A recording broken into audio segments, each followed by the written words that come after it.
السلام علیکم ورحمۃ اللہ وبرکاتہ۔ الحمدللہ وحدہ والصلاۃ والسلام علی من لا نبی بعدہ۔ معزز سامعین، جس طرح اس بات میں دوسری رائے کوئی نہیں کیا کہ اللہ کا سب سے بڑا احسان آمنہ کے لال صلی اللہ علیہ وسلم کی ذات بالا صفات ہے، اور یہ عقیدت نہیں حقیقت ہے۔ قرآن مجید کی سورہ آل عمران کی آیت نمبر 164 میں اس کا اللہ نے خود بیان فرمایا، لقد من اللہ علی المؤمنین اذ بعث فیہم رسولا، کہ اللہ کے محبوب کی بعثت اہل ایمان پر ہونے والے انعامات میں سب سے بڑا نعمت ہے۔ لیکن اگر یہ کہا جائے کہ اللہ کے محبوب صلی اللہ علیہ وسلم کی طرف سے ملنے والے احسانات میں سب سے بڑا احسان کون سا ہے؟ اللہ کی طرف سے سورج، چاند، ستارے، ہوائیں، ان میں سب سے بڑا احسان بلا خوف تردید اللہ کے محبوب صلی اللہ علیہ وسلم ہے۔ اللہ کے محبوب کی طرف سے کھربوں احسانات ملے، مجھے اور آپ کو، عقائد ملے، عبادات ملے، معاملات ملے، علت و حرمت ملی، حقوق و فرائض ملے، حق و باطل کا پیمانہ ملا، گنتے جائیں گنتے جائیں گنتے جائیں، بے شمار نعمتیں ملی۔ لیکن اگر کہا جائے کہ سب سے بڑا احسان اللہ کے محبوب کی برکت سے مسلمانوں پہ کیا ہوا، تو وہ یہ ہے کہ پریشانیوں کا حل ملا۔ ہم پریشان کیوں ہوتے ہیں؟ پریشانی کیسے آتی ہے؟ پریشانی کون بھیجتا ہے؟ پریشانیاں کیسے دور ہوتی ہیں؟ دنیا میں ہر شخص مور اور لیس کسی نہ کسی پریشانی کی زد میں رہتا ہے، لیکن پریشانی دور کیسے کی جائے اس بارے میں شدید غلط فہمی ہے۔ یعنی ایک آدمی کی اگر تشخیص غلط ہو جائے، گردہ خراب ہے، جگر ٹھیک ہے، تشخیص ہوئی جگر خراب ہے، اور پھر جگر کی میڈیکیشن کی گئی تو ٹھیک جگر کا علاج کریں گے تو وہ خراب ہو جائے گا۔ اس لیے کامیاب طبیب کون ہوتا ہے؟ جس کی تشخیص ٹھیک ہو، کہ یہ نبض پہ ہاتھ رکھتا ہے اور بتا دیتا ہے کہ گردے کا مسئلہ ہے، جگر کا، معدے کا مسئلہ ہے، کس چیز کا۔ تو اللہ کے محبوب صلی اللہ علیہ وسلم کی برکت سے سب سے بڑا احسان، ویسے تو ہر احسان ایک سے ایک بڑھ کے، لیکن سب سے بڑا احسان یہ ہے کہ پریشانیوں کا سبب ملا، پریشانیوں کا حل ملا۔ کہ جس دور میں کوئی پریشان ہو، مالی پریشان ہو، جسمانی پریشان ہو، ذہنی پریشان ہو، اخلاقی پریشان ہو، ذات پریشان ہو، گرد و پیش کے عزیز و اقارب کی پریشانی ہو، بیٹیوں کی پریشانی ہو، بیٹوں کی پریشانی ہو، کوئی پریشانی، اس کا سبب کیا ہے؟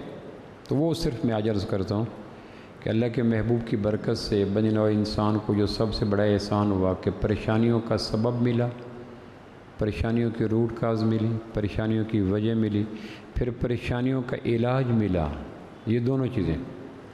اور پھر آپ حیران ہوں گے کہ جو پریشانیوں کا سبب بتلایا وہ بڑا قابل عمل ہے، اور جو حل بتلایا وہ بھی دسترس میں ہے۔ یہ نہیں کہہ سکتا کہ میری غربت، میرا بڑھاپا، میری بیماری، میرا دیہاتی پنا، میرا گنوار پنا، میرا فلاں بیماری کے حل میں یہ رکاوٹ بن گئے۔ علاج بڑا اچھا تھا لیکن پیسے کہاں سے لوں؟ علاج بڑا اچھا تھا لیکن امریکہ کون جائے؟ علاج بڑا اچھا تھا لیکن 10 لاکھ کا انتظام کہاں سے کروں؟ تو دنیا میں کئی دفعہ ایسا ہوتا ہے کہ علاج مل جاتا ہے لیکن اسباب میسر نہیں ہوتے، دسترس میں نہیں ہوتے۔ اللہ کے محبوب نے جو سبب بتلایا وہ بھی عام فہم ہے، اور جو علاج بتایا وہ اس سے بڑا خوبصورت ہے۔ سب سے پہلی بات یہ کہ اللہ کے محبوب فرمایا کہ یہ یقین رکھو کہ پریشانیاں اللہ کی طرف سے آتے ہیں، فبإذن اللہ۔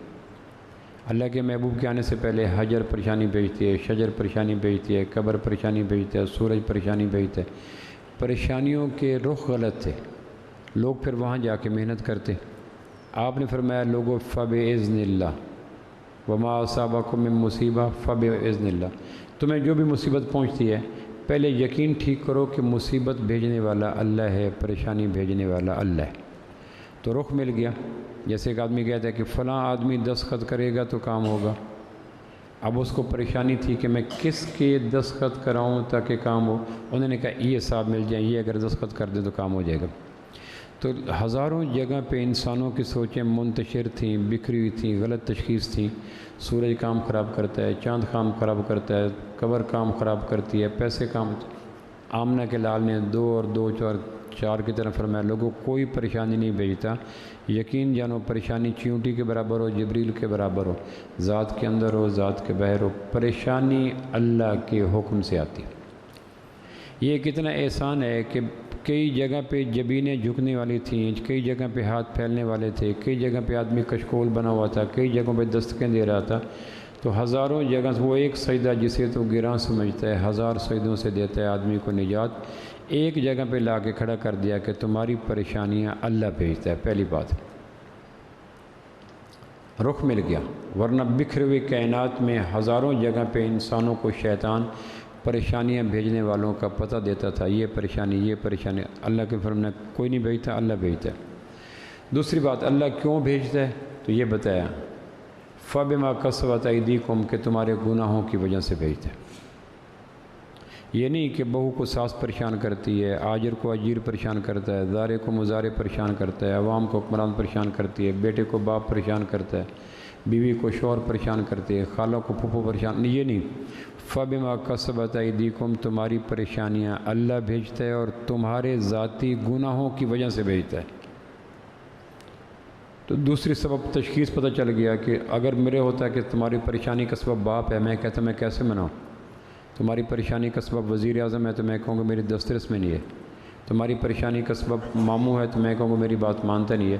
تو کیسا خوبصورت میتھمیٹیکلی بتلایا تمہاری پریشانی کا وما اصابکم من مصیبہ فبما کسبت ایدیکم، تمہارے دیکھنا، بولنا، سننا، سوچنا، کھانا، پینا، لینا دینا، جذب خیالات، اعتقاد، کہیں گناہ کی گرم ہوا آتی ہے تم پریشان ہو جاتے ہو۔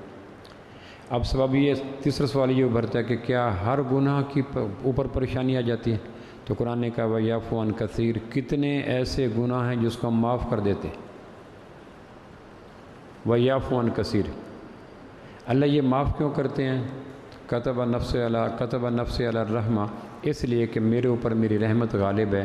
اگر میں ٹٹ فار ٹیٹ، عدلے کا بدلہ، ادھر غلط دیکھو ادھر اندھے، ادھر غلط سنو ادھر بہرے، ادھر غلط سوچو ادھر دیوانے، اگر یہ پالیسی ہوتی as you sow shall you reap, جو بو وہ کاٹو، تو پھر تم میں سے کوئی نظر ہی نہ آتا، ہر آدمی پریشان ہے۔ فبما کسبت ایدیکم، معاف کو وَيَعْفُو عَنْ كَثِيرٍ کئی معاف کر دیے۔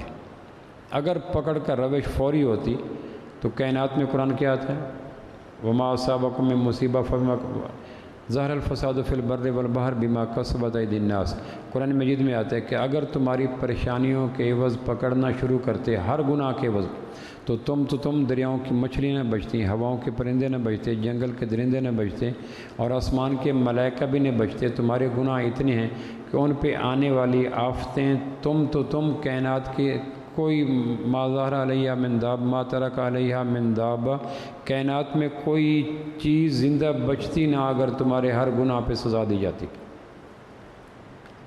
تم رہے، تمہارا نابینا ہونا، بہرا ہونا، گنگا ہونا، دیوانہ ہونا، پیرالائز ہونا، یہ تو ایک دور کی بات ہے۔ تمہارے گناہ اتنے ہیں کہ اگر ہر گناہ کے عوض پکڑ کی پالیسی لازم ہوتی تو ما ترک علیہ من دابہ ولکن یؤخرہم الی اجل مسمى، کوئی بھی کائنات میں چلتا ہوا دکھائی نہ دیتا۔ تو پتہ یہ چل گیا کہ پریشانیوں کا سبب دوسرے نہیں ہوتے، اللہ بھیجتا ہے، آدمی کے گناہوں کی وجہ سے آتی ہے، اور کوئی اور گناہوں کا پریشانی کا سبب نہیں ہوتا۔ اور اگر ہر گناہ کے عوض پریشانی آئے تو زمین پہ تمہاری وجہ سے کوئی روح زندہ نہ بچ سکے۔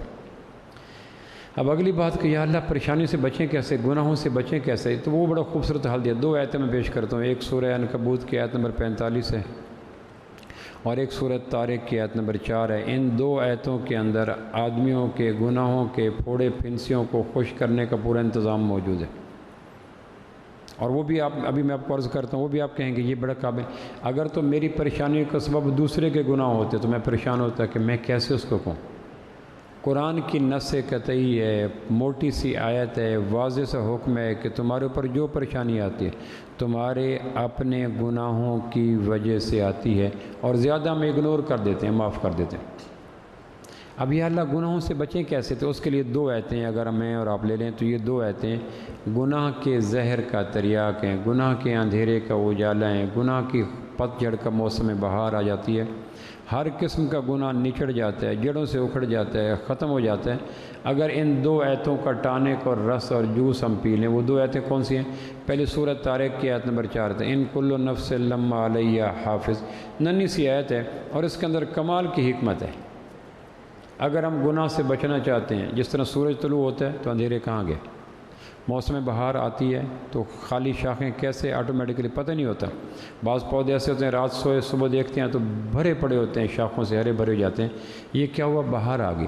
جب یہ دو آیتیں جو ابھی آپ کو سنانے لگا ہوں، ان دو آیتوں پہ یقین پختہ ہو جائے، کعبہ کے رب کی قسم، خشک سالی، گناہوں کی نوست، گناہوں کا اندھیرا ختم ہو جائے، اور گناہوں کا اندھیرا ختم ہو جائے تو پھر جزات میں، کائنات میں، اولاد میں، معاش میں، اخلاق میں، جسم میں جتنی پریشانی ہے، پیسے کی ہے، صحت کی، عزت کی، ایسے دور ہو جائیں جیسے طلوع آفتاب کے بعد کائنات کے اندھیروں کا پتہ نہیں چلتا کہاں روح پوش ہوئے.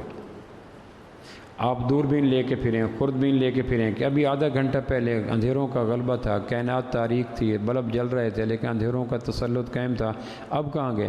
تو جواب آ جائے گا کہ 13 لاکھ کے لگ بھگ میل دور پر ایک اللہ نے بلب آن کیا. اس کے بعد پگڈنڈیوں کا، کھیتوں کا، پہاڑوں کا، وادیوں کا، چوراہوں کا، گلیوں کا، محلوں کا، دالانوں کا، چھتوں کا اندھیرا پتہ نہیں چلتا.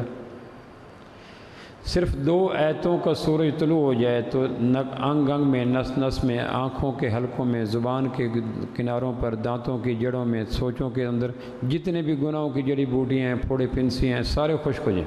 پہلی آیت سورۃ طارق کی آیت نمبر 4، ان کل نفس لما علیہا حافظ. اس آیت کی جان سمجھنے کے لیے پہلے آپ سمجھیں، اللہ نے انسان کو اس طرح ڈیزائن کیا ہے کہ آدمی گناہ اس وقت کرتا ہے جب اس کو یقین ہو کہ میرے گناہ سے خبردار کوئی نہیں. چور چوری کب کرتا ہے، شرابی شراب کب پیتا ہے، قاتل قتل کب کرتا ہے، جیب تراش جیب کب لیتا ہے، راشی رشوت کب لیتا ہے، زانی زنا کب کرتا ہے، ملاوٹ کرنے والا ملاوٹ کب کرتا ہے، 2 نمبر کرنے والا 2 نمبری کب کرتا ہے، جب اسے یقین ہو کہ میرے اس عمل کو دیکھ کوئی نہیں رہا. رات کا انتخاب کیوں ہوتا ہے، روح پوش چہروں پہ نقاب کیوں ہوتا ہے، کیمروں سے بچنے کی کوشش کیوں ہوتی ہے؟ اس لیے کہ مجھے کوئی دیکھے نہ. دنیا بھر کے انسانوں کی نفسیات ہے. پیاس میں پانی انسان کی خواہش ہے، بھوک میں کھانا انسان کی خواہش ہے، تھکن میں نیند انسان کی خواہش ہے. اسی طرح مجھے کوئی نہ دیکھے یہ جذبہ جرم پہ آمادہ کرتا ہے. جس طرح بارشیں برس جائیں تو گھاس اگاتا ہے، اس طرح گنہگار کو یقین ہو جائے کہ مجھے کوئی نہیں دیکھ رہا تو گناہ کی جڑی بوٹیاں اور گناہ کی جھاڑیاں اور گناہ کے نوکدار پودے سارے اگاتے ہیں. پہلی چیز یہ ہے کہ مجھے کوئی دیکھ نہیں رہا.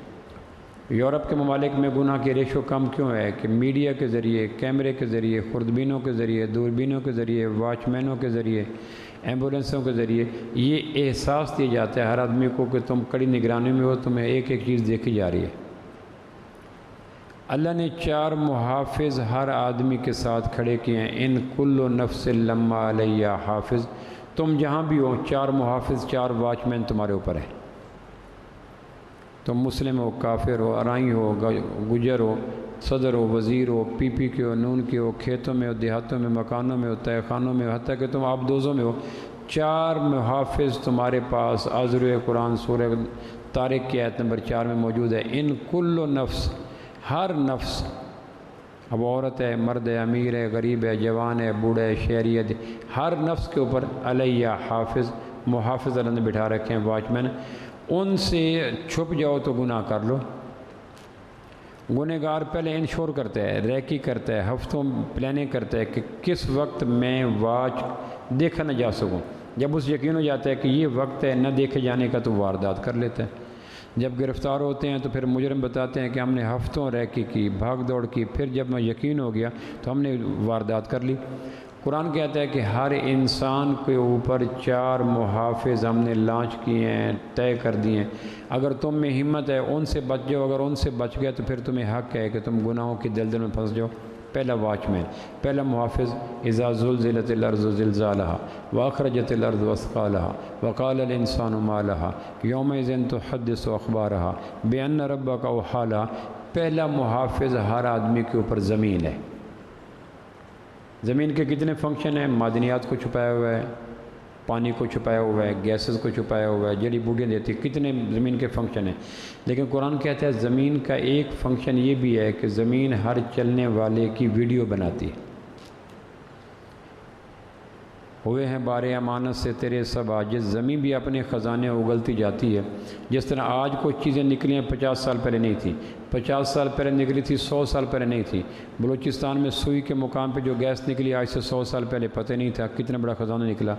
کھیوڑا کے مقام پہ سکندر یونانی کے گھوڑوں نے پہلی دفعہ پتھروں کو چاٹا تھا۔ جب سکندر یونانی گزر رہا تھا تو اس کے گھوڑوں نے پتھروں کو چاٹنا شروع کیا، تو انہوں نے کہا گھوڑے تو پتھروں کو چاٹتے نہیں ہیں۔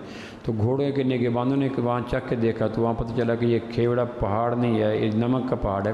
اس سے پہلے کب کا پہاڑ پڑا ہے، لیکن سکندر یونانی کے گھوڑوں نے پہلی دفعہ متعارف کروایا یہ پہاڑ نہیں ہے، یہ نمک کا پہاڑ ہے۔ آج جو زمین خزانے اگل رہی ہے 20 سال پہلے نہیں تھے، 30 سال پہلے نہیں تھا۔ عین ممکن ہے ایک وقت آ جائے انسانی تحقیق، انسانی ریسرچ، انسانی عقل اس قابل ہو جائے کہ وہ اس بات کو بھی مان لے کہ انسان کی ویڈیو زمین بناتی رہتی ہے۔ لیکن اگر نہ بھی بنائے تو قرآن کی نص قطعی کے لیے کسی سائنسی تعاون کی ضرورت نہیں ہوتی۔ جب قرآن ایک بات کر دیتا ہے کہ ہم کہہ رہے ہیں کہ زمین تمہاری ویڈیو بنا رہی ہے، تم جہاں چلتے ہو، اور پھر زمین یہ ساری ویڈیو آڈیو نکالے گی، اور آدمی کہے گا قال الانسان ما لہا، یہ کیا ہو گیا؟ یومئذ تحدث اخبارہا۔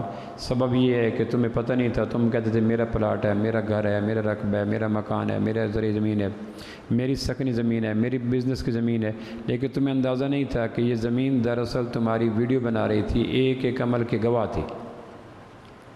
اب ایمانداری سے کہیں دنیا کا کون سا انسان ہے جو اپنے عہدے کی وجہ سے، طاقت کی وجہ سے، پی آر کی وجہ سے، پیسے کی وجہ سے، تعلقات کی وجہ سے وہ کہے کہ میں زمین کی بجائے ہوا میں ٹھہرنا شروع کر دیتا ہوں؟ سکائی لیب بنائے کوئی اور ہوا میں گھر بنا لے کہ لو یا اللہ میں تیرے زمین کے اس جیمر سے نکل گیا، وہ جو زمین تو نے محافظ میرے اوپر لانچ کیا تھا، میں نے گھر ہی بنا لیا ہوا کے اندر، وہ اشک بن کے میرے چشمے تر میں رہتا ہے، عجیب شخص ہے، پانی کے گھر میں رہتا ہے۔ تو کون شخص ہے جو یہ کہے کہ میں نے ہوا میں گھر بنا لیا؟ دنیا کا کوئی انسان ایسا نہیں ہے جو اپنی زندگی کی ضروریات کو پورا کرنے کے لیے زمین سے کٹ کے، ہٹ کے، ڈسکنیکٹ ہو کے رہے، زمین پہ رہنا پڑتا ہے۔ دوسری بات، کیا کوئی سائنس نے ایسا جوتا بنایا، ایسی جرابیں بنائیں، ایسا کیمیکل بنایا کہ آدمی پاؤں پہ لگا لے تو زمین کے اندر کے کیمروں پہ جیمر لگ جائے؟ اب یہاں ایگری میں داخل ہوتے ہیں تو یہاں جیمر لگے ہوئے ہیں جیل کی وجہ سے، ہمارے موبائل سارے پاور ختم ہو جاتی ہے، سگنل آؤٹ ہو جاتے ہیں۔ کیا دنیا کے کسی کیمسٹ نے ایسی کوئی چیز بنائی، کسی سائنٹسٹ نے کوئی ایسا جوتا بنایا، کسی کمپنی نے ایسی جرابیں بنائیں کہ جس کو پہننے کے بعد زمین کے اندر انسانوں کو واچ کرنے والا سسٹم جیم ہو جائے اور آدمی جو چاہے کرتا رہے؟ ایسا بھی ممکن نہیں ہے۔ تو پہلا جب ہم زمین پہ چلیں تو ہمارے لاشعور میں ہو کہ میں جو دیکھ رہا ہوں، جو بول رہا ہوں، جہاں جا رہا ہوں، جہاں آ رہا ہوں، میری ویڈیو آڈی بن رہی ہے۔ اور پھر تیسری بات کہ کیا کوئی ایسا ممکن ہے کہ میں زمین کو کوئی رشوت دے دوں، کوئی پیشکش کر دوں، کوئی دم دروز کر دوں کہ زمین اپنے کام کو چھوڑ جائے؟ جتنی چیزیں مجھے زمین کو پرکشش بنانے کے لیے ہیں تو زمین کو ضرورت کوئی نہیں۔ زمین کو سونا دے دو، چاندی دے دو، ہیرو جواہرات دے دو، زمین کو ڈالر، یورو، درہم، دینار، نیشنلٹی دے دو، زمین کہے گا میرے لیے تو ان کی ضرورت نہیں ہے، جیسے گدھے کو گوشت کی ضرورت نہیں ہے، زمین کو ضرورت نہیں ہے۔ تو عقلاً لاجک وائز یہ وہ جیمر ہے، یہ وہ محافظ ہے جس نے دنیا کے 8 ارب انسانوں کو اپنی رینج میں لے رکھا ہے۔ گاڑی پہ ہیں تو گاڑی کے ویل زمین پہ ہیں، دوسری منزل پہ ہیں تو پہلی منزل کا جو پتھر ہیں وہ زمین پہ ہیں، ہوائی جہاز پہ ہیں تو 16 گھنٹے کے بعد میکسیمم جو فلائٹ ہے وہ 22 گھنٹے کے، یہاں سے کینیڈا چلے جائیں تو لمبی فلائٹ، اور اس کے بعد پھر زمین پہ ہیں۔ تو پہلا چیز اگر ہمارا یہ عقیدے سے یقین بن جائے کہ زمین میری ایک ایک ویڈیو آڈیو بنا رہی ہے تو یقین جانیں جرائم دم توڑ جاتے ہیں۔ پہلی صدی میں FLU، FIA، CID، task force, Shaheen force, elite force, بری فوج، بحری فوج، ہوائی فوج نہیں تھا، کوئی کیمرے نہیں تھے، کوئی واچ مین نہیں تھا، کوئی جاسوسی لوگ نہیں تھے، کوئی ویجیلیٹر انویجیلیٹر نہیں تھے، کوئی ویجیلنس ٹیم نہیں تھی۔ پھر کیا تھا؟ ان کے لاشعور میں تھا کہ اللہ نے زمین کے اندر ہماری ایک ایک حرکت کو محفوظ کرنے کا پورا جامع معنی اور کمپریہنسو نظام فیڈ کر رکھا ہے، اور اس سے بڑا نظام کون سا ہو سکتا ہے؟ لوگوں کو آج زمین کو اونگ آ جاتی ہو، زمین کو نیند آ جاتی ہو، زمین کے حص ختم ہو جاتی ہو کہ سال کے مہینوں میں ایک مہینہ ایسا آتا ہے جب زمین انسانوں کا پرنٹ بنانا ختم کر دیتی ہے، تو وہ بھی ایسا نہیں ہے۔ سال کے 12 مہینے، مہینے کے 30 دن، دن کے 24 گھنٹے، گھنٹے کے 60 منٹ، منٹ کے 60 سیکنڈ اور سیکنڈ کے 60 مائکرو سیکنڈ، اور اس سے بھی حساس وقت کا کوئی آلہ آ جائے، زمین 1 سیکنڈ مائکرو سیکنڈ کے لیے بھی اپنے کام سے غافل نہیں ہے، نہ اس کو اونگ ہے نہ نیند ہے۔ اچھا بارش ہو جائے، پانی آ جائے، سیلاب آ جائے تو زمین فنکشن لیس ہو جائے، سبھی نہیں ہے۔ تو میں جہاں بھی ہوں زمین کی زد میں ہوں۔ دوسرا جو محافظ جو مجھے ہر وقت، یہ ہے گناہ کو ختم کرنے والے وہ لوازمات جو اللہ نے قرآن مجید میں دیے۔ یہ جب اوجھل ہو گئے تو پھر ہمیں مختلف فورسز بنانی پڑیں، کیمرے بنانے پڑے، گھروں میں یہ باتیں چلیں، میں دیکھ رہا ہوں، تمہاری امی دیکھ رہی ہے، میں یہ دیکھ، اس کی ضرورت کوئی نہیں بیٹا۔ اللہ کا گناہ اللہ کی نافرمانی ہے، اور اللہ کی نافرمانی کو جانچنے کے لیے زمین کے اندر تمہارے ساری ایک ایک چیز بنا دے گی، اور قیامت والدین زمین سارا کچا چٹا کھول دے گی، یا اللہ اس نے یہ کیا یہ کیا یہ کیا۔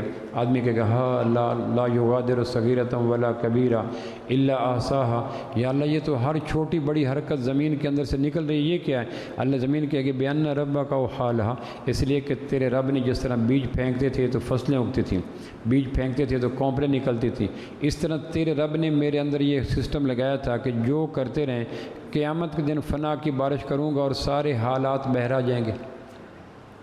ہاں لا یغادر صغیرۃ ولا کبیرۃ الا احصاها، یہ کیا ہر چھوٹی بڑی بات۔ اس لیے ایک صحابی نے جب یہ آیت سنی نا، فَمَن يَعْمَلْ مِثْقَالَ ذَرَّةٍ خَيْرٍ يَرَهُ وَمَن يَعْمَلْ مِثْقَالَ ذَرَّةٍ شَرٍّ يَرَهُ، ذرہ عربی میں کہتے ہیں نملۃ حمراء، سرخ رنگ کی چیونٹی کو۔ سرخ رنگ کی چیونٹی کالے رنگ کی چیونٹی سے چھوٹی ہوتی ہے۔ قرآن مجید میں آتا ہے ذرے کے برابر تم گڑبڑ کرو گے تو زمین اس پرنٹ کو بیر لے آئے گی۔ فَمَن يَعْمَلْ مِثْقَالَ ذَرَّةٍ خَيْرٍ يَرَهُ، تو پھر آدمی بہر کی چیزوں سے بے نیاز ہو جاتا ہے۔ دنیا کا کون سا ایسا پرنٹر ہے، کون سا ایسا نظام ہے جو آدمی کو اتنا مائنوٹلی ڈیپلی آبزرو کرے جتنا زمین کرتی ہے؟ میں چلتے ہوئے کیا دیکھ رہا ہوں، میں چلتے ہوئے کیا سوچ رہا ہوں، میں چلتے ہوئے کیا بول رہا ہوں، میں چلتے ہوئے کیا سن رہا ہوں، وہ سارا سننا، بولنا، سوچنا، لینا زمین کے اندر پوری طرح محفوظ ہو رہا ہے۔ میں جھوٹی گواہی دینے جا رہا ہوں، میں دھوکہ دینے جا رہا ہوں، میں غلط ہوں، تو دوسرا گواہ جو جس کا یقین آ جائے، عقیدہ نہیں یقین آ جائے، یقین پیدا کرے غافل کے مغلوب گماں تو ہے۔ اقبال کہتے ہیں یقین ضرورت ہے، یقین آ جب وہ یہ ہے کہ انسانی جسم کے اعضاء کا اللہ نے کام لگا رکھا ہے کہ تم نے دیکھنا بھی ہے، بولنا بھی ہے، سننا بھی ہے، سوچنا بھی ہے، پکڑنا بھی ہے، چبانا بھی ہے، نگلنا بھی ہے، اگلنا بھی ہے، ہضم بھی کرنا ہے، خون بھی بنانا ہے۔ ایک تو کام یہ ہے جو ہمارے میڈیکل سائنس کی رینج میں ہے، اور اللہ کہتا ہے ایک کام جسم کے اعضاء کا یہ بھی ہے، شاہد علیہم سمعہم و ابصارہم و جلودہم بما کانوا یفعلون۔ قرآن مجید میں آتا ہے قیامت والدین اللہ پوچھے گا جسم کے اعضاء سے کہ تم بولو تم سے اس نے یہ کام کیا تھا۔ ایک تو میڈیکل سائنس بتاتی ہے نا کہ زبان یہ کام کرتی ہے، کان یہ، دماغ یہ کام کرتے ہیں، دل یہ، پھیپھڑے یہ کام کرتے ہیں، گردے یہ، جگر یہ کام کرتے ہیں، جلد یہ ٹھیک ہو گیا۔ لیکن ایک کام اللہ بتاتا ہے کہ جسم کے اعضاء تمہاری ریکی کرتے ہیں، تمہاری جاسوسی کرتے ہیں، تمہارے ایک ایک عمل کو آگاہ۔ آپ ایمانداری سے کہیں کیا دنیا کے کسی انسان کے لیے ممکن ہے کہ اعضاء کو کھرچ کے، اعضاء کو نوچ کے، اعضاء کو کاٹ کے، اعضاء کو ایک طرف رکھ کے جا کے گناہ کر لے؟ آخر غلط دیکھے گا تو آنکھوں سے، غلط بولے گا تو زبان سے، غلط سنے گا تو کان سے، غلط سوچے گا تو دماغ سے، غلط کھائے گا تو دانتوں سے، غلط پکڑے گا تو ہاتھ سے، غلط جگہ چلے گا تو پاؤں سے۔ جب اعضائی کاٹ دے گا تو گناہ کیسے کرے گا؟ تو دنیا میں کسی انسان کے لیے ممکن نہیں ہے کہ اپنے جسم کے اعضاء کو دھوکہ دے سکے۔ کسی جگہ جا کے پوچھیں ایسے کوئی دستانے ہیں، ایسی کوئی جرابیں ہیں، ایسا کوئی ٹائٹ قسم کا لباس ہے، ایسے کوئی رے بین کی گلاسز ہیں کہ اگر میں پہن لوں تو آنکھیں جو دیکھتی رہیں، ہاتھ جو کرتے رہیں، کان جو سنتے رہیں، وہ ریکارڈ نہ کر سکیں تو وہ کہیں گے کہاں تک آنکھیں تمہارے؟ آنکھوں کے اندر یہ جیمر موجود ہے آنکھیں۔ اور آدمی قیامت والے کہے گا لما شہدتم علینا، تم میرے خلاف بول پڑے، اس گھر کو آگ لگ گئی گھر کے چراغ سے۔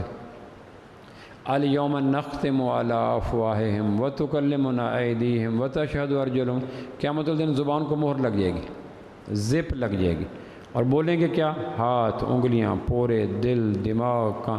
آدمی کہے گا لما شہدتم علینا، تم کیوں بول رہے ہو؟ وہ جسم کے اعضاء کہیں گے قالوا انطقنا اللہ الذی انطق کل شیء، جس نے دنیا میں بولنے کی طاقت دے رکھی تھی زبان کو، انہوں نے آج زبان سے چھین کے ہمیں دے دی۔ تو آدمی کہے گا اس گھر کو آگ لگ گئی گھر کے چراغ سے، یہ کیا ہوا؟ میں تو ان کو حفاظت کرتا تھا، آنکھوں کی ڈراپ ڈال رہا ہوں، گلاسز لگا کے چل رہا ہوں، کانوں کی حفاظت کر رہا ہوں، جسم کی حفاظت کر رہا ہوں، دانتوں کے برش کر رہا ہوں، زبان کا کلی کر رہا ہوں تاکہ جسم ٹھیک رہے۔ ہمیں نہیں پتہ تھا کہ یہ میرے گھر کے اندر وہ جاسوس ہیں جو میرے ایک ایک عمل کی ریکی کر رہے ہیں۔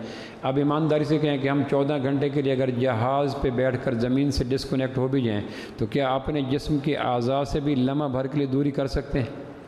قدرت کے لانچ شدہ محافظ کتنا گہرائی کے ساتھ مجھے اور آپ کو دیکھ رہے ہیں۔ ایک ہے کوئی دیکھے تو اس کو تو اونگ آئے گی، نیند آئے گی، ذوف آئے گی، تھکن آئے گی، کاغذ آنکھوں کے سامنے آ گیا، پتہ آنکھوں کے سامنے آ گیا، دیوار آنکھوں کے سامنے آ گئی تو میں اس سے چھپ گیا۔ سوال یہ ہے کہ قدرت کے مسلط شدہ نگران، کیا میں اپنے جسم کے اعضاء سے چھپ سکتا ہوں؟ تو میرا دل تو دھڑک رہا ہے جب میں سو رہا ہوں، میرا دماغ تو سوچ رہا ہے جب میں سو رہا ہوں، میرا جلد میرے ساتھ ہے، میرے ہاتھ انگلیاں پاؤں میرے ساتھ ہیں۔ تو یہ دوسرا محافظ ہے جو گناہوں کو کھرچ ڈالتا ہے، لیکن اگر اس محافظوں کے اس فنکشن کا یقین آ جائے، اور یقین کب آئے گا؟ جب قرآن کی آیت پہ یقین آئے گا۔ ہمارے میڈیا پہ فیک باتیں چلتی ہیں، ہم اس پہ یقین کر کے اس کا پروپیگیٹ شروع کر دیتے ہیں، تشہیر شروع کر دیتے ہیں۔ یہ آج میڈیا پہ دیکھا، نیٹ پہ دیکھا، فلاں اینکر پرسن کہہ رہا تھا، تھوڑی دیر کے بعد اس کی تردید آ جاتی ہے۔ قرآن کی آیات کی تردید کوئی نہیں، منسوخ کوئی نہیں کہ ہم کہہ سکیں کہ قرآن کی آیت میں نے پڑھی تھی لیکن بعد میں جبریل اس کی تردید کر گیا۔ قرآن کی آیت تو کوک شور ہیں، انشیکی بلیف ہیں، غیر متزلزل یقین ہے، پکی باتیں، لیکن یقین کرنے پہ ہیں تو قرآن کی جلد پہ لکھے ہوئے آدمی کے ہاتھ کا لکھا ہوا حلف نامے پہ یقین آ جاتا ہے۔ جب کوئی حلف نامہ لکھتا ہے یا ہاتھ رکھتا ہے قرآن پر تو قرآن پہ نہیں رکھتا، قرآن کی جلد پہ رکھتا ہے، اور جلد کا نام قرآن نہیں ہے۔ وہ اگر جلد اکھاڑ دیں تو قرآن اس کو نہیں کہیں گے۔ جس جلد کے اندر قرآن باندھا ہوا ہے اگر اس جلد کو اکھیڑ کے ایک طرف رکھ کے کہیں یہ قرآن ہے تو قرآن اس کو نہیں کہتے۔ اس نے جلد پہ ہاتھ رکھا، جلد نے صفحات سے مس کیا تو ہمیں یقین آ جاتا تم ٹھیک ہے۔ تو جو جلد کے اندر صفحات کے بیچ میں لکھا ہوا تمہارے جسم کے اعضاء تمہارے خلاف بولیں گے، پھر ضرورت ہی نہیں ہے گڑبڑ کرنے کی۔ روم کے بادشاہ نے گرفتار کر لیا ایک آدمی کو، صحابی کو، اور کہنے لگا اگر تم کلمہ چھوڑ دو تو تمہیں آدھی بادشاہت دوں گا۔ اس نے کہا نہیں، مال قیمتی ہے، بھاؤ کم ہے۔ اس نے کہا بیٹی سے شادی کروں گا۔ اس نے کہا نہیں، مال میرا پھر بھی قیمتی ہے، ریٹ کم لگا ہے۔ اس نے کہا اس کو کمرے میں بند کر دو۔ اب بادشاہت کا لالچ، آزادی کا لالچ، بیٹی سے نکاح، بند کمرے میں شراب رکھی، شباب رکھا، کباب رکھا، خنزیر کے گوشت کے بھنے ہوئے رکھے، بھوکھا 3 دن کا صحابی، جوان بیوی بیٹی رکھ دی کہ اس کو شراب دینا، نہ ہو تو کباب دینا، نہ ہو تو شباب دینا۔ یہ 3 چیزیں کمزوری ہیں عربوں کی، شراب، شباب، کمزار۔ تو 3 دن تک شراب پڑی رہی، کباب پڑے رہے، شباب کہتا رہا ہائی طلب، لیکن نہ آنکھ اٹھی، نہ ہونٹ کھلا، نہ ہاتھ بڑھے۔ 3 دن کے بعد بیٹی نے جا کے ابا سے کہا این ارسلتنی ہوا حجر و حدید لا یاکل ولا ینظر، کہاں بھیجا؟ وہ کوئی لوہا تھا یا پتھر تھا؟ نہ اس نے گوشت چکھا، نہ شراب پی، نہ آنکھ کے ڈھیلے اٹھ کے میرے وجود پہ آئے۔ تو اس نے کہا میں سلام پیش کرتا ہوں اس نبی کو جس نے تنہائی کے لمحوں میں نوجوانوں کو اتنا پاک کر دی۔ اب یہ کیا تھا؟ بھوک اس کو شدید ہے، پیاس اس کو انتہا کی ہے، جذبہ شہوت تنہائی میں بھڑک جاتا ہے، لیکن وہ کیوں نہیں؟ اس کو پتہ ہے کہ میرے جسم کے اعضاء میرے اوپر وٹنس ہیں، گواہ ہیں، اور میں ان کی تردید کیسے کروں گا؟ آدمی ہر ایک کو کہہ سکتا ہے اس کو جھوٹ ہے، یہ مفاد پرست ہے، اس کو میرے ذاتی ارج ہے، ذات دشمنی ہے، لیکن میری آنکھوں کو میرے سے کیا دشمنی ہے؟ میری زبان کو میرے سے کیا دشمنی ہے؟ میرے دماغ کو میرے سے کیا؟ اللہ نے گواہ وہ قائم کیے جن کے اوپر آدمی عملاً طور پر بدگمانی کا اظہار نہیں کر سکتا۔ اگر بدگمان تھے تو میں آنکھوں سے گمان تھا کہ میرے خلاف ہیں تو نو کے خنجر سے نکال دیتے۔ اگر تمہیں گمان تھا کہ انگلیاں میرے خلاف ہیں تو اس کو کٹوا دیتے۔ لیکن اگر 70 سال 80 سال ان کی حفاظت کرتے رہے، ان کی نگہداشت کرتے رہے، ان کو سنوارتے رہے، پالتے پوستے رہے، میڈیکیشن کرتے رہے، حفاظتی تدابیر کرتے رہے، دھوپ گرمی سردی سے بچاتے رہے، اور آج وہی بول رہے ہیں تو اٹس مین کہ یہ تو سچے ہیں۔ اب دنیا میں عقل کی میزان پہ ان سے بچنے کا طریقہ دکھاؤ۔ دنیا کے ہر محافظ کو بائی پاس کرنے کا کوئی نہ کوئی طریقہ ہوتا ہے، کیونکہ انسانوں کی تدبیروں کو انسانی تدبیریں بائی پاس کر جاتی ہیں، لیکن اللہ کی تدبیروں کو تیسرا محافظ سورہ طارق کی آیت نمبر 4 میں جو کہہ رہے ہیں ان کل نفس لما علیہ حافظ، مسلمان سے زیادہ پاکیزہ، صاف ستھرا، نکھرا، دھلا ہوا، طیب، طاہر کوئی نہیں ہوتا، کیونکہ مسلمان خارجی قوتوں سے پاک نہیں ہوتا، اللہ کے عطا کردہ محافظوں کو اللہ کی بات پہ یقین کر کے پاک رہتا ہے۔ وہ کہتا ہے گھبراؤ نہیں، میرا مسئلہ اللہ کی ذات کے ساتھ ہے۔ پھر تاجر ہے تو دیانتدار ہے، کاشتکار ہے تو دیانتدار ہے، جوان ہے تو دیانتدار ہے، چونکہ اندر جو نظام آ گیا۔ تیسرا محافظ، اب ان دو محافظوں کو میں نے آپ سے عرض کیا کہ عقلاً، شرعاً، عرفاً، اخلاقاً، طباً، ان سے بائی پاس، ان سے راہ فرار ہم نہیں کر سکتے، نہ زمین سے دور ہو سکتے ہیں۔ ہماری زندگی کی 100% ضروریات زمین کے ساتھ ہیں، ہم ایک قدم اٹھاتے ہیں دوسرا پھر ساتھ ہوتا ہے، اور اگر دونوں قدم اٹھائیں بھی تو سیکنڈوں کے برابر ہوتے ہیں، دونوں جگہ چھلانگ لگا دی دونوں سیکنڈز کے برابر۔ ہم اپنے جسم کے اعضاء کی زد سے کب دور ہو سکتے ہیں؟ ہم ہر ایک کو دھوکہ دے لیں ایکسٹراڈنری عیاری سے، لیکن اپنے جسم کے اعضاء کو کیا کہیں؟ اس دماغ نے عیاری کی تدبیریں دینے، دماغ کہے گا میں نے ایک ایک چیز بتا دینی ہے۔ تیسرا گواہ جو میرے اور آپ کے اوپر لانچ ہے وہ ہے فرشتے، ما یلفظ من قول الا لدیہ رقیب عتید۔ فرشتوں کی صفات متعلق آتا ہے، نہ ان کو اونگ آتی ہے، نہ نیند آتی ہے، نہ کھاتے ہیں، نہ پیتے ہیں، نہ واش روم، نہ باتھ روم، نہ کپڑے تبدیلی، نہ بیوی، نہ بچے، نہ بیمار، نہ موت۔ جو چیزیں انسانوں کو غافل کرتے ہیں، انسان کو اونگ آ گئی، انسان کو نیند آ گئی، انسان کہیں کام کے لیے چلا گیا، انسان تھک گیا، یہ ساری صفات سے پاک ہوتے ہیں ملائکہ۔ اور قرآن مجید میں آتا ہے کہ ان کی تعداد اللہ کے علاوہ جانتا کوئی نہیں۔ ایک حدیث پاک میں آتا ہے بارش کے ہر قطرے کے ساتھ ایک فرشتہ آتا ہے، اور فرشتے کو بتایا جاتا ہے کہ اس قطرے نے فلاں درخت کے فلاں پتے کے فلاں نوک پہ جا کے گرنا ہے۔ بادل کے سینے سے قطرہ لے کر درخت کو تلاش کر کے، پتہ تلاش کر کے، نوک کو گیلا کر کے پھر فرشتہ اوپر جا سکتا ہے۔ لا یعصون اللہ امرہ، وہ نافرمانی نہیں کرتے۔ ان کی تخلیق اس طرح کی ہے کہ وہ تخلیق نور کی ہے، ان میں اگارہ نہیں ہے، مٹی نہیں ہے، فحاشی نہیں، اورانی نہیں ہے، لہٰذا جو ہم کرتے ہیں وہ کر دیکھ لیتے ہیں۔ ہم ان کو ویزا لگوا کے نہ دیں، ہم ان کے لیے چٹکلی لگا لیں، ہم ان کے لیے کمرہ بند کر لیں، ہم ان کے لیے یہ کر لیں، تو فرشتے کہتے ہیں جہاں تم جاؤ گے تمہارا سایہ ساتھ جائے گا، ہمیں تو داخل ہونے کے لیے سوراخ کی، کارنر کی، کمرے کی، روشن دان کی ضرورت نہیں، ہم تو ویزیبل نہیں ہیں، جہاں تم جاؤ گے ہمارا وجود وہاں پہنچ جاتا ہے۔ بخاری مسلم کی روایت ہے کہ فجر کے وقت 2 فرشتے آدمی سے الگ ہوتے ہیں، عصر کے وقت 2 فرشتے آدمی سے الگ ہوتے ہیں نمازوں کے اوقات، اور اس کے علاوہ سارا دن فرشتوں کے جم گھٹے میں ہجوم میں آدمی رہتا ہے۔ اب فرشتوں سے دور نہیں ہو سکتا۔ نمبر 2، فرشتوں کو زور زر زاری سے آدمی دور نہیں کر سکتا۔ فرشتوں کو لالچ دیں، انسینٹیو دیں، ترغیب دیں، ترہیب دیں، شوق دلائیں، دیں بیں ہو جاؤ۔ وہ کہتا ہے جن چیزوں کی تم مجھے پیشکش کر رہے ہو ہمارے نزدیک تو ان کی وقت پریکا کے برابر نہیں ہے، خشک پتے کے برابر بھی کائنات کے درہم و دینار، سونے چاندی، ڈالر، یورو، درہم دینار کی وقت ہی نہیں ہے۔ لہٰذا یہ فرشتے وہ ہیں جو لا یعصون اللہ امرہ کہ وہ نافرمانی نہیں کرتے۔ اونگ آ گئی تو چلو ہم یہ کام کر لیں، نیند آ گئی یہ کام کرنے نہیں، کوئی نہیں۔ یہ تیسرے فرشتے ہیں جو ہر وقت ہمارے ساتھ پڑے ہیں، بادل کے قطرے پہ ہیں، درختوں کے پتے پہ ہیں، انسان ان کے ہجوم کے بیچ میں گھرا رہتا ہے۔ میں تنہائی میں دودھ میں پانی ملا رہا ہوں، میں اپنی پیکنگ میں غلط چیز ملا رہا ہوں، میں آدمی کو غلط دھوکہ دے رہا ہوں، میں تو فرشتے کہتے ہیں ہر ایک سے بچ سکتے ہو، ہم تو تمہارے ساتھ، میں اسے بھولنا چاہوں بھی تو مشکل یہ ہے کس طرح سانس کی زنجیر کو توڑا جائے، میں تو سانسوں کی زنجیر کی طرح تیرے ساتھ دیں میں پھرتا ہوں۔ اب کوئی صورت عقل کی میزان پہ ایسی ہے کہ ملائکہ سے بچ سکے، راہ فرار اختیار کر سکیں؟ کتنے مضبوط قسم کے پہرے دار ہیں۔ ہم ان سے ڈرتے ہیں جن کو دائیں دیکھیں تو بائیں نہیں دیکھ سکتے، آگے دیکھیں تو پیچھے نہیں دیکھ سکتے، اوپر دیکھیں تو نیچے نہیں دیکھ سکتے، اندھیرا ہے تو دیکھ نہیں سکتے، اونگ آ جائے دیکھ نہیں سکتے، لیکن ان کا لحاظ اور حیا نہیں کرتے جن کے اوپر کائنات کی کوئی جبر، کوئی مجبوری ہے ہی نہیں۔ یہ تیسرا محافظ ہے۔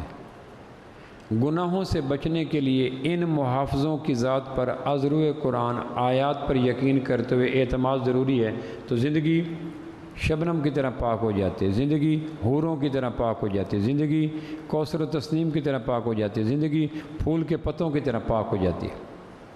باقی جتنی گڑبڑ ہے وہ اس لیے ہے کہ ان محافظوں کا ہمیں یقین کوئی نہیں۔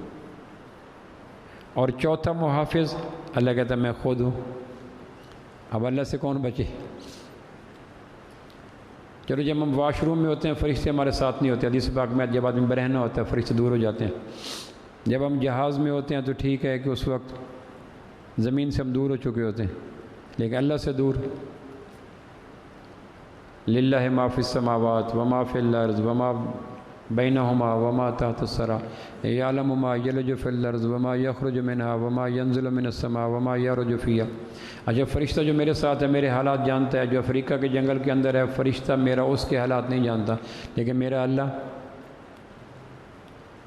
وما تسقط من ورقۃ الا یعلمها ولا رطب ولا یابس الا فی کتاب مبین۔ درخت کی شاخ سے ٹوٹنے والا پتا، آپ ایمانداری سے فرمائیں، سوچ کو تھوڑی دیر کے لیے مرتکز کریں۔ آپ دیکھیں کائنات میں کتنے درخت ہیں، درختوں پہ کتنی شاخیں ہیں، شاخوں پہ کتنے پتے ہیں، پوری کائنات کو غور میں لیں۔ اور اس وقت جب میں آپ سے گفتگو کر رہا ہوں کتنے پتے شاخوں سے جدا ہو کے زمین پہ آ چکے، کتنے آ رہے ہیں، کتنے آئیں گے۔ ایک منٹ کے اندر کائنات کے اشجار سے گرنے والے پتوں کو تنہائی میں سوچا جائے تو قرآن کی آیت کہتی ہے وما تسقط من ورقۃ الا یعلمها۔ ہر گرنے والے پتے کو ہم جانتے ہیں۔ پھر وہ پتہ شاخ سے جدا ہو کر زمین تک آتے ہوئے کتنی کلہ بازیاں کھاتا ہے، پھر زمین پہ کس کلہ بازی گرتا ہے، پھر زمین اس پتے کے کتنے ذرات بناتی ہے، پھر ہوائیں ان ذرات کو کہاں پھینکتی ہیں، ان بکھرے ہوئے ذرات کو بھی اللہ جانتا ہے۔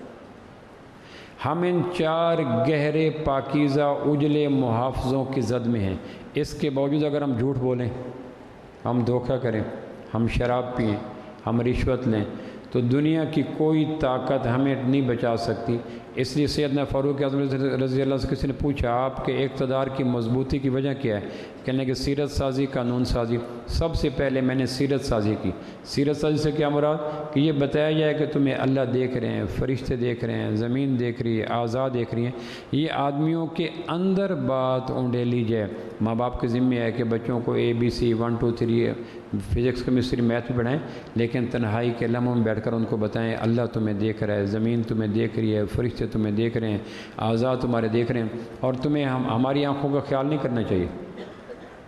جس طرح نیکی اللہ کی وجہ سے کی جائے تو نیکی ہے، گناہ اللہ کی وجہ سے چھوڑا جائے تو نیکی ہے۔ تقویٰ کسے کہتے ہیں؟ کسی گناہ کو اس لیے چھوڑنا کہ اللہ دیکھ رہا ہے، باپ دیکھ رہا ہے، بیوی دیکھ رہی ہے، ماں دیکھ رہی ہے۔ ان بنیادوں پہ اگر گناہ چھڑوا بھی دیا تو یہ چھوڑا ہوا گناہ آدمی کی نیکی نہیں بنے گا، کیونکہ وہ تو تمہاری وجہ سے گناہ چھوڑا ہے۔ اللہ کہتا ہے میری وجہ سے گناہ چھوڑے۔ تو پہلی چیز ہے اس کو میں گھنٹوں بولیں، ہفتوں بولیں، اپنے آپ کے سامنے ایسی جگہ جو آپ کا جہاں نظر زیادہ پڑتی ہے وہاں لکھ کے لگائیں کہ قرآن فرشتے دیکھ رہے ہیں، زمین دیکھ رہی ہے، اعضاء دیکھ رہے ہیں، اللہ دیکھ رہا ہے۔ اس جگہ پہ لکھ کے لگائیں تاکہ آنکھیں دیکھتی رہیں، کان سن، اور اس کو بولیں۔ مدینہ منورہ طیب طاہر بستی تھی، اس میں کوئی FLU نہیں تھا، کوئی CID نہیں تھی، کوئی ایگزامینر نہیں تھے، کوئی ویجنیلیٹر نہیں تھے، کوئی انویجلیٹر نہیں تھے، کوئی جاسوس نہیں تھے۔ صرف ہر آدمی کے اندر یہ اترا ہوا تھا اللہ دیکھ رہے ہیں، فرشتے دیکھ رہے ہیں، اعضاء دیکھ رہے ہیں، اور زمین دیکھ رہی ہے۔ یہ اتنے مضبوط قسم کے محافظ تھے کہ ان کو نظر انداز کرنا، ان کو بائی پاس کرنا انسانی عقل عیار کے لیے ممکن نہیں تھا۔ حالانکہ عقل عیار ہے، 100 بھیس بدل لیتی ہے۔ عقل پر اعمال کی بنیاد، عشق پر اعمال کی بنیاد رکھ، عقل کو تنقید سے فرصت نہیں، عشق پر اعمال کی بنیاد رکھ۔ تو ایک تو گناہوں سے بچنے کا سبب ہے کہ ہم اپنے آپ کو یہ سمجھائیں۔ دوسری سورہ عنکبوت کی آیت نمبر 45 کے اندر اللہ نے دوسرا حال دیا۔ ایک تو یہ، اب اس کے لیے کوئی آدمی کہے، بوڑھا کہے یا جوان کہے یا مریض کہے جی کہ میرے لیے یہ 4 چیزوں کا یقین کرنا مشکل ہے، تو یہ خود فریبی ہے۔ کال کوٹڑی کے اندر 302 کا جس کو وارنٹ جاری ہو چکے ہیں، وہ وہاں بھی ان 4 قوتوں کا استحضار کر کے اندر یقین اتار سکتا ہے۔ دنیا کا کوئی انسان یہ نہیں کہہ سکتا کہ زمین کا یقین، فرشتوں کا یقین، اعضاء کا یقین، اللہ کا یقین، اس یقین کے آگے میری غربت آڑے آ گئی، میری بیماری آڑے آ گئی، میرا دیہاتی پن آڑے آ گیا، میرا پردیس پن آڑے آ گیا، میرا بڑھاپا آڑے آ گیا۔ یہ سارے ایکسکیوز لیم ایکسکیوز ہیں۔ جب ان کا یقین آئے گا تو گناہ سے بچیں گے، گناہ سے بچیں گے تو آفتیں بستیوں کا رخ کرتی نہیں۔ قرآن مجید میں آتا ہے وَلَوْ أَنَّ أَهْلَ الْقُرَىٰ آمَنُوا وَاتَّقَوْا لَفَتَحْنَا عَلَيْهِمْ بَرَكَاتٍ مِّنَ السَّمَاءِ وَالْأَرْضِ۔ اگر بستیوں والے ایمان لاتے اور گناہ چھوڑتے، ہم زمین آسمان کی برکتوں کے دروازے کھول دیتے۔ ہمارے پاکستان کے موٹر وے کے لیے یہ چنیوڑ کی پہاڑی ختم نہیں ہو سکی، پورا ملک کھیوڑا کے نمک کے کانوں کو دونوں ہاتھوں سے لے رہا ہے، لیکن کھیوڑا کا نمک ختم نہیں ہو سکا۔ پورے پاکستان کے 24 کروڑ عوام کتنا روزانہ پانی پیتے ہیں، جانور کتنے پیتے ہیں، پودے، لیکن آج تک زمین کی ٹینکیاں خالی نہیں ہو سکی۔ ہم کب سے سانس لیتے ہیں، 24 گھنٹے لیتے ہیں، لیکن آج تک آکسیجن کے سلنڈر ختم نہیں ہو سکے۔ اللہ کہتے ہیں اگر تم ایمان لاؤ اور گناہ چھوڑنے کی روش پہ آ جاؤ تو ہم تمہارے اوپر زمین آسمان کی برکتوں، یہ تو زمینی برکتیں ہیں نا، چنیوٹ کی پہاڑی چھوٹی سی جگہ ہے، کھیوڑا کا نمک چھوٹی سی جگہ ہے، آکسیجن کا سلنڈر تھوڑی سی جگہ ہے، زمین کے پانی تھوڑی سی جگہ ہے۔ اللہ کہتا ہے اگر ایمان لاؤ اور گناہ چھوڑنے کی روش پہ آ، ایمان کسے؟ زمین ویڈیو بنا رہی ہے، جسم کے اعضاء ویڈیو بنا رہے ہیں، ملائکہ ویڈیو بنا رہے ہیں، اللہ مجھے دیکھ رہا ہے، ان چیزوں کو ایمان کہتے ہیں۔ اگر اس پہ آ جاؤ اور گناہ چھوڑ دو تو زمین ہم زمین آسمان کے سارے برکتوں کے دروازے کھول دیں، ہم سے سنبھالے نہ جائیں، اور یہ کھلے۔ یہ تھیوریٹیکل نہیں ہے، پریکٹیکل ہے، یہ نظری نہیں ہے، عملی ہے، یہ عقیدہ نہیں ہے، حقیقت ہے، یہ محض تھیوری نہیں ہے، زمین پہ ایسا ہوا اور عہد نبوت میں ہوا، اور اللہ نے برکتوں کے دروازے کھولے۔ دوسری چیز جو میرے آپ کے گناہ کو ختم کرتی ہے، اور وہ آمنہ کے لال صلی اللہ علیہ وسلم کی برکت سے بہت بڑا ہمارے اوپر احسان ہے کہ اللہ کے محبوب نے راز کی بات بتائی، پریشانی کا سبب گناہ کے ختم کرنے کا ذریعہ اللہ کے محافظوں کا یقین۔ سیکنڈ ون، سورہ عنکبوت کی آیت نمبر 45، اقیم الصلاۃ ان الصلاۃ تنہی عن الفحشاء والمنکر۔ لوگ، یہ سورہ عنکبوت آیت نمبر 45، لوگ اگر تمہاری نماز جاندار ہو، تمہاری شاندار ہو، تو تمہارے سارے گناہوں کو تمہارے وجود سے یوں نکال دے جس طرح طلوع آفتاب کے بعد کائنات کے اندھیرے روح پوش ہو جاتے ہیں۔ اب کہاں گیا اندھیرا؟ کہ سورج کے آتے ہر چیز گم ہوگی۔ کہاں گئے گناہ جو آنکھ کے اندر چھپے ہوئے تھے، زبان میں چھپے ہوئے تھے، دانت کی ڈاڑوں میں چھپے ہوئے تھے، دماغ کے تخیلات میں چھپے ہوئے تھے؟ کہنے کے کہاں گئے کہ نماز کے سورج نے ان تمام گناہوں کو اندر سے ایسے نکالا جیسے زمین کے آسمان کے سورج نے بستیوں کے اندھیروں کو نکال دیا۔ پروردگار کا سورج بستیوں کے اندھیرے دور کرتا ہے، اور جسم کا نماز کا سورج انسانی وجود کے اعضاء کے اندر چھپے ہوئے ہر قسم کے گناہوں کے اندھیروں کو ختم کر دیتا ہے۔ دوسری چیز ہے نماز ٹھیک کریں۔ نماز کے ٹھیک ہونے کی صرف دو باتیں کر لیں، بس نماز ٹھیک ہو جائے گی۔ میں بیٹھا تھا، ایک آدمی جو کبوتر اس کے اڑ رہے تھے تھوڑی تھوڑی پرواز پر، ایسے اڑتے گر جاتے۔ میں نے کہا وجہ کیا ہے؟ کہنے کہ ان کے پر نوچے ہوئے ہیں، جب اڑتے ہیں تو پریشر بلڈ اپ نہیں ہوتا، پر کھولتے ہیں ہوا بیچ میں سے گزر جاتی ہے، بلندی تک پرواز نہیں کر سکتے۔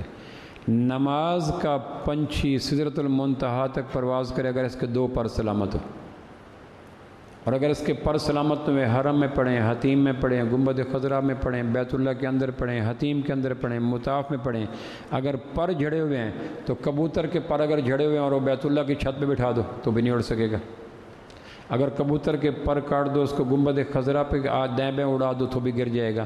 زمینوں کے جگہ کے بدلنے سے جس طرح کبوتر نہیں اڑ سکتا، اس طرح نماز کہیں پڑھیں، اگر نماز کے پر سلامت نہیں ہے، ہماری نماز کبھی ہمارے گناہوں کو دور نہیں کر سکتی، نماز خود گناہ بن جاتی۔ 13 شرائط ہم پوری کرتے ہیں تب جا کے نماز مکمل ہوتی ہے۔ تو دو چیزیں اور شامل کر لیں، اگر میں دنیا بھی غم یار میں شامل کر لو، نشہ بڑھتا ہے شرابیں جو شرابوں میں ملے، تو جب 13 چیزیں نماز کی تکمیل کے لیے ہر نمازی مکمل کرتا ہے، زمین کا پاک ہونا، بدن کا پاک ہونا، جگہ کا پاک ہونا، لباس کا پاک ہونا، وقت کا داخل وغیرہ وغیرہ وغیرہ، 13 شرائط، تب جا کے نماز مکمل ہوتی ہے۔ تو دو چیزیں اور شامل کر لیں، نماز شاندار ہوگی، جاندار ہوگی، طاقتور ہوگی، مضبوط ہوگی، اجلی ہوگی، پاکیزہ ہوگی، اور پھر جسم کے اعضاء کے اندر چھپے ہوئے گناہوں کو نکالنا نماز کے ذمہ آپ کے ذمہ نہیں ہے۔ پھر آدمی کو گناہوں سے یوں نفرت ہوگی جیسے گٹر کے ڈھکن کھل جائے تو آدمی اس کے ایک نظر ڈالنے سے آدمی کی طبیعت کو وومٹ آنا شروع ہو جاتی ہے۔ آدمی کو پرکشش گناہوں سے یوں نفرت ہوگی جس طرح گٹر کے ڈھکن کھلنے کے بعد اس کے منظر سے نفرت ہوتی ہے۔ پہلی چیز، ہر آنے والی نماز کو گزری ہوئی نماز سے بہتر بنانے کی کوشش کریں۔ یہ نہیں کہ روٹین میں زور پڑھ لی، عصر پڑھ لی، مغرب پڑھ لی، عشاء پڑھ لی، ہر آنے والی نماز کو گزری ہوئی نماز میں جو لغزشیں تھیں، کوئی دنیا کا آدمی یہ کلیم نہیں کر سکتا میری نماز ویسی جیسے اللہ چاہتا ہے۔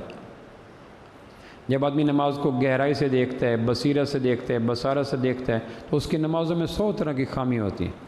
ہر آنے والی نماز میں، یہ پھر میں عرض کر رہا ہوں، ہر آنے والی نماز کو گزری ہوئی نماز سے بہتر بنانے کی تگ و دو کرنا، یہ بوڑھا کر سکتا ہے، جوان کر سکتا ہے، امیر کر سکتا ہے، غریب کر سکتا ہے، کہ زور کی نماز میں یہ غلطی تھی، عصر میں یہ نہ کروں، مغرب میں یہ غلطی تھی، عشاء میں یہ نہ کروں، فجر میں یہ غلطی تھی، زور میں یہ نہ کروں، یہ کر سکتے ہیں۔ اور جب قدرت سے وہ نگاہ مانگیں گے جو نماز کی لغزشیں بتایا تو نماز کلیئر ہونا شروع ہو جائے گی، تجھ کو پرائی کیا اپنی نبیڑ تو۔ دوسرا پر، ہر نمازی بے نمازیوں کو نمازی بنانے کی کوشش کرے۔ گھر میں بے نمازی ہیں، محلے میں بے نمازی ہیں، حلقہ احباب میں بے نمازی ہیں۔ ایک صحابی کا بیٹا گرفتار ہو گیا، روم کے بادشاہ نے گرفتار کر لیا، صحابی اللہ کے نبی کے پاس ہے، اللہ کے نبی مجھے پتہ چلا ہے کہ ایسی جگہ بند کرتے ہیں جہاں سورج کی شعاعیں نہیں جاتی، میرے بیٹا نماز کس طرح پڑھے گا، اس کو فجر ظہر کا پتہ نہیں چلے گا۔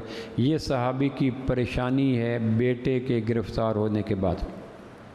آپ فرمایا مدینہ کے بیر فلاں پہاڑ پہ چڑھ کے اذان دے دیا کرو اور کہا کرو اللہ تو نے ابراہیم کی آواز کو اٹھایا بیت اللہ کے مطاف سے اور عالم ارواح تک پہنچا دیا، میری اس اذان کو مدینہ کے پہاڑوں سے اٹھا اور اسکلان کے وہاں خیمے جہاں میرا بیٹا گرفتار ہے وہاں تک پہنچا دے۔ جب یہ اذان دیتے تو ان کے بیٹے کو اذان سنائی دے دیتی، چونکہ بیٹا جب رہا ہو کے آیا تو اس نے کہا بابا یوں لگتا تھا جس کمرے میں میں قید تھا اسی کمرے کے کونے میں آپ اذان دیا کرتے تھے۔